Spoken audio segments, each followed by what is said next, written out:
আসসালামু আলাইকুম। আশা করছি আপনারা কেমন আছেন? আশা রাখি ভালো আছেন। আমিও দোয়া করি আপনারা সবাই ভালো থাকেন। আমরা সবাই মিলে ভালো থাকি।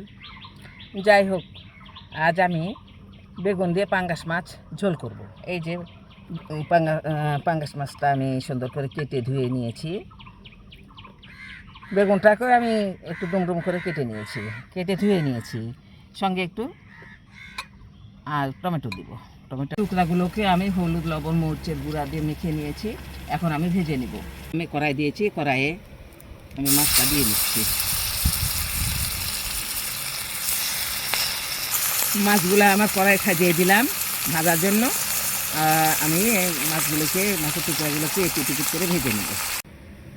আমি এখন রান্নার মূল পর্যায়ে চলে আসছি।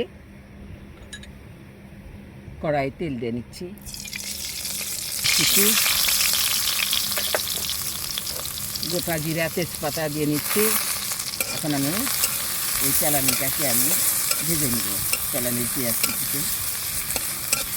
পেঁয়াজ কুচি আমার ভাজা হয়ে গেল। এখন আমি পানি দিয়ে নিচ্ছি।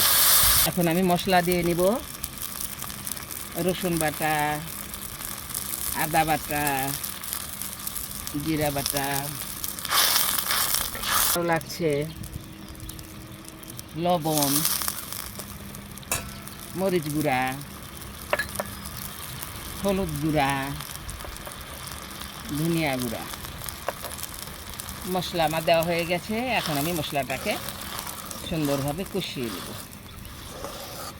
তরকারির মশলাটা আমার কষানো হয়ে গেছে, সুন্দর হয়েছে, রঙটাও এসেছে সুন্দর এবং ঘন হয়েছে। এখন আমি বেগুন দিয়ে নিচ্ছি।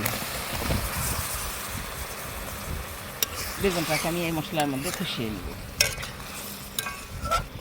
আমার হয়ে গেল। এখন আমি টমেটো কুচিটা দিয়ে নিচ্ছি। টমেটো কুচিটাকে আমি এর সঙ্গে একটু কষিয়ে নেব। কষানোটা যাবে না, নরম জিনিস, বেগুন তো হয়ে গেছে। এখন সামানের সঙ্গে মিশিয়ে দেবো আর কি, নিয়ে দিচ্ছি। সবজিতে আমার ঝোল দেওয়া হয়ে গেছে। এখন আমি ঢেকে দিব। তরকারিতে বলক এসেছে। এখন আমি মাছ দিয়ে নিব। মাছের মাথাটা আমি আগেই দিয়ে নিয়েছিলাম, কারণ মাথাটা খুব হার্ড, তো খুব শক্ত। এখন আমি মাছের পিসগুলি দিয়ে নিচ্ছি। মাছ মানে সেই পাঙ্গাস মাছ দিয়ে নিলাম। এখন আমি ঢেকে দিব। আমি আরও কিছুক্ষণ রান্না করব। এই যে পাঙ্গাস মাছ, বেগুন, টমেটোর তরকারিটা আমার হয়ে গেছে। এখন আমি নামিয়ে নিব। এই যে টমেটো, বেগুন দিয়ে পাঙ্গাস মাছের ঝোলটা আমার হয়ে গেছে। আমি নামিয়ে নিচ্ছি, একটা বাটিতে করে নিয়েছি আপনাদের দেখানোর জন্য।